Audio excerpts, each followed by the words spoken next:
Civil bureaucracy की सूरत हाल ये है कि सिविल पाकिस्तान का सारा बिजनेस जो है ना, वो in the name of the secretary होता है।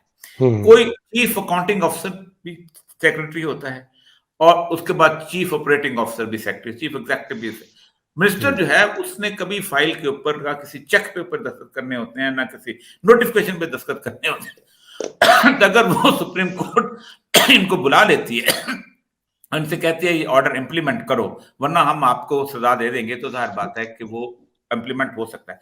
अनलेस अदरवाइज, ये बहुत बड़ा अनलेस अदरवाइज है कि उनको कोई और दबाव ना हो।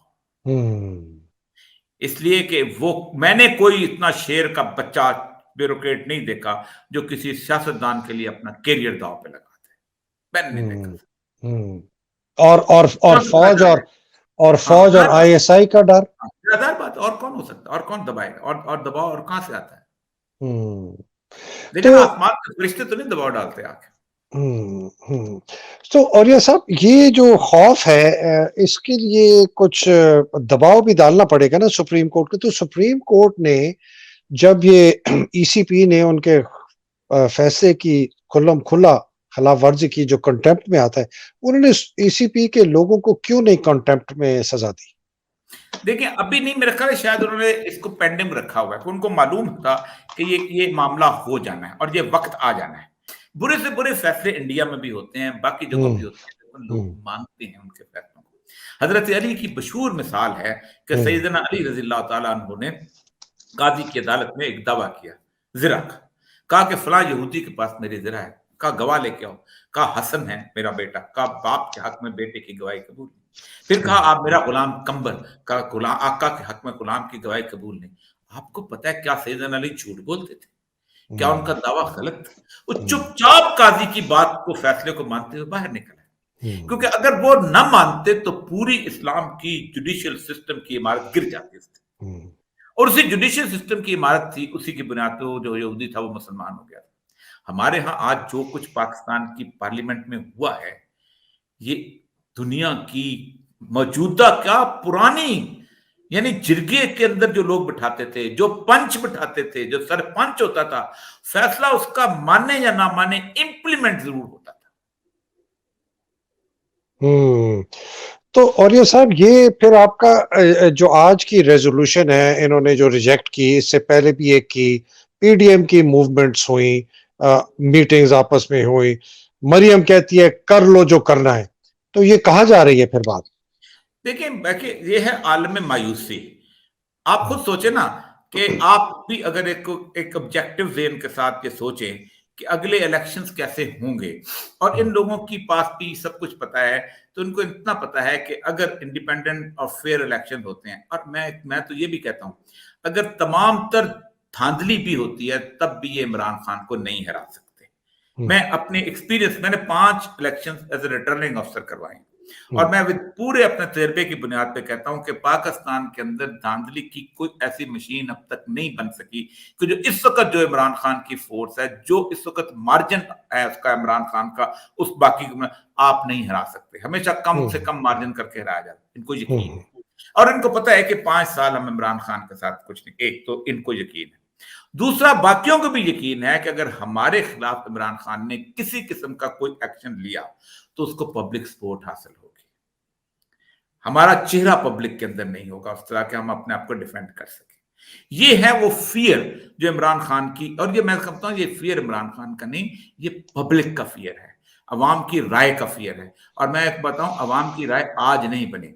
कोई शख्स अगर ये कहता है कि इमरान खान बहुत बड़ा चमत्कार कर दिया है, कि वो इमरान खान ने उस वैक्यूम के अंदर, जो वैक्यूम 75 साल से चला आ रहा था, जिसमें लोग समझते थे कि हमारी राय की कोई एहतराम नहीं है, जो चाहे जिस तरह आता है, वो एक वैक्यूम आया था, उसके अंदर 10-15 साल की एजुकेशन प्रोसेस आया था, उसके अंदर हमारा सोशल मीडिया का एकदम भरमार आया था, उसने लोगों को असल चेहरे दिखाए और इमरान खान उनको एक सेवियर के तौर पर नजर आया। इस वक्त इमरान खान की जगह कोई और होता तो वो हीरो बन जाता। तारीख यही कहती है कि हीरो कभी भी लोगों को नहीं बदलता, लोग पहले बदलते होते हैं।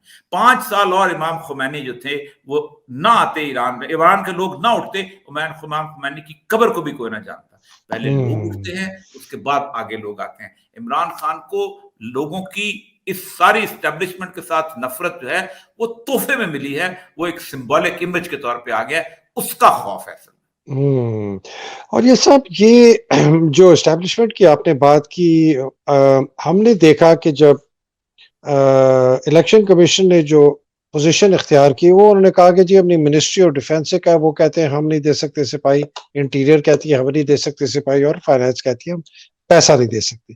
तो हमूदुज़्ज़मान जो सेक्रेटरी डिफेंस जो समधी है बाजवा का, जिसको लगाया गया था बहुत मेरे हिसाब से एक खास मकसद के लिए, वो तो मकसद वो कर नहीं सका है बाजवा की एक्सटेंशन का, लेकिन अब वो ये हरकत कर रहा है कि जी फौज नहीं देगी। तो इसने, फौज ने तो अपने कार्ड्स अब सामने रख दिए ना कि हम इलेक्शंस के हामी नहीं हैं।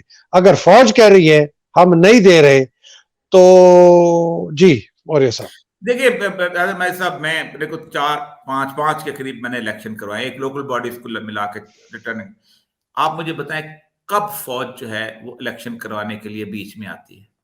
फौज को हमेशा रिजर्व के तौर पे रखा जाता है। हम्म, फौज का सिपाही पोलिंग स्टेशन पे नहीं होता। एक दफा हम्म, शायद आया था, बहुत इतराज शुरू हो गया था हम्म, कि ये हम्म, सामने नहीं आते, और वो हम्म, दो सिपाही जो है अगर बंदूक पकड़ के खड़े भी होते हैं तो वो क्या कर सकते हैं? कुछ भी नहीं कर आप सकते। जब लॉ एंड ऑर्डर सिचुएशन होती है तो पुलिस हैंडल करती है, एंटी राइट इक्विपमेंट उनके पास होता है, लाठी उनके पास होती है, आंसू गैस उनके पास होती है, और चीजें उनके पास होती हैं। आपके पास तो सिर्फ एक वेपन होता है, वो गोली होती है। यहां तक के रेंजर्स को भी हदूद के बाहर आउटर कॉर्डर में रखा जाता है, तो वो रखा जाता है।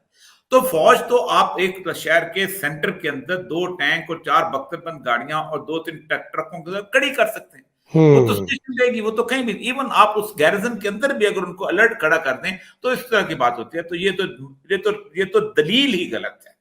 आप ना हालत जंग में हैं, ना आप हालत टेररिज्म की जंग के अंदर है। कोई आपका ऐसी हालत नहीं है कि आप कहें कि ये हम इलेक्शन कराते हैं। ये बिल्कुल बहाना है। और पहली बात यह है कि इनको मांगना ही नहीं चाहिए था। दूसरी बात यह है कि जहां तक स्टाफ का ताल्लुक है, हम खुद पोलिंग स्कीम बनाते रहते हैं, बनाई है कई दफा। यहां तक कि हम बैंक के ऑफिसर्स को भी उसके अंदर रखा करते थे, उनको भी कहीं से पोलिंग स्टाफ ले आते थे उनको वो भी कोई इतना बड़ा मसला नहीं है। उनको आप कह दें कि ऑन रेडिया नहीं देना, वो बेचारे करेंगे। उन्होंने कहाँ जाना है, एक दिन की ड्यूटी वो देंगे, आप ऑन हम्म, रेडिया भी खत्म कर सकते हैं। अच्छा, उसके बाद बाकी मामला रह जाता है लॉजिस्टिक्स का। ये वो आपको शायद याद होगा, हर इलेक्शन के अंदर पुलिस की ड्यूटी होती है कि बसें पकड़ी जाएं, गाड़ियां पकड़ी जाएं। हर एक बंदे की गाड़ी पकड़ा करते थे। असिस्टेंट कमिश्नर की ड्यूटी लगती थी, इरिगेशन वाले की भी गाड़ी पकड़, फलाने की भी गाड़ी पकड़, फलाने की। उस गाड़ियों के ऊपर पोलिंग स्टाफ दिया जाता है। एक दिन तो किसी तो टोटल एक्टिविटी होती है जिसको आप हम्म, समझते हैं। हम्म, ये इतना छोटा सा फाइनेंस कहां से नहीं निकल सकते? ये तो प्रोविंशियल गवर्नमेंट दे सकती है। हम्म, दुख की बात यह है कि वो सारे लोग, वो सारे अदारे जो कि इलेक्शन करवाना चाहते हैं, जिनकी जिम्मेदारी इलेक्शन की कराने की है, वो सारे के सारे अदारे जो हैं ये बात साबित करने की कोशिश कर रहे हैं कि हम इलेक्शन नहीं करा सकते। हम्म। और ये सब ये जो आपने बात की इलेक्शन कराने की, और ऑब्वियसली ये तो क्लियर हो गया कि वो नहीं करना चाहते। और उसके साथ मैं एक ये जोड़ना चाहता हूँ, जो कल आर्मी चीफ और डीजीआईएसआई की मीटिंग हुई है इसके साथ, शहबाज शरीफ के साथ, और आज जो है आपके यहाँ हो रही है एनएससी की, उसको जरा एक पेंट करके, ये 8 लाख हमारे रिजर्विस्ट भी हैं जिनको बुलाया जाता है। और पिछली दफा जब सेंसस हुआ था, ये 8 लाख लोग बुलाए गए थे, जी तो हाँ। ये भी लोग नहीं बुलाए जा सकते जी, इसकी। रिजर्विस्ट बुलाए जा सकते हैं। आपकी 5 लाख के करीब पैरामिलिट्री फोर्सेज हैं, जिसके अंदर आपके 1,90,000 के करीब आपके रजाकार हैं, जो कि सिविल डिफेंस वाले रजाकार होते हैं। वो भी वर्दी वर्दी उनकी होती है, वो भी साल डेढ़ साल बाद वर्दी को इस्त्री करके निकल आते हैं। तो ये सब स्टेट जो होती है ना, मैं एक बात बताऊं, रियासत जो है ये अददी कुव्वत से अपने आप को साबित नहीं करती, रियासत एक खौफ से साबित करती है। वरना हम्म, 22 करोड़ के सामने 10 लाख लोगों की हैसियत क्या है? हाँ, कुछ कुछ भी भी नहीं नहीं। होती, कुछ भी नहीं होती। ये तो हम्म, रियासत का एक खौफ होता है कि हम्म, कलेक्टिवली आप पे हमलावर हो जाएगी, वरना आपकी हम्म, हैसियत कुछ नहीं होती। तो हम्म, किसी को भी आप खड़ा कर दें। लेकिन असल हम्म, मसला ये है कि आज जो है वो आपने जो इस वक्त निजाम अदल के क्वेश्चन खड़ा किया ना, कल तो कोई एक आदमी खड़ा हो जाएगा, हम्म, उसका ट्रैफिक का चालान होगा, वो कहेगा कि हम सारे मिलकर हम इस चालान को नहीं मानते, नहीं क्योंकि तुम मानते। गलत चालान कर रहे हो, तुम हम इस हम्म, अदालत को नहीं मानते, हम इसका फैसला नहीं मानते। भाई यानी एक साहब। छोटी सी बात उन्होंने सिर्फ की है। कोई ना, उन्होंने अदालत ने ये कहा तुम कत्ल करते हो तो मैं तुम्हें पकड़ता हूं, तुम चोरी करते हो तो चोरी ना करो, तुम ये करते हो, तुम फला का। उन्होंने कहा भाई 90 दिन के अंदर इलेक्शन करा दो। कोई हम्म, कोई बड़ा ऑर्डर किया है? वो चीज जो कि जाके आइन में लिखी हुई है, और हम्म। आप लोगों की खराबियों की वजह से वो वहां पर आप पहुंच चुकी है।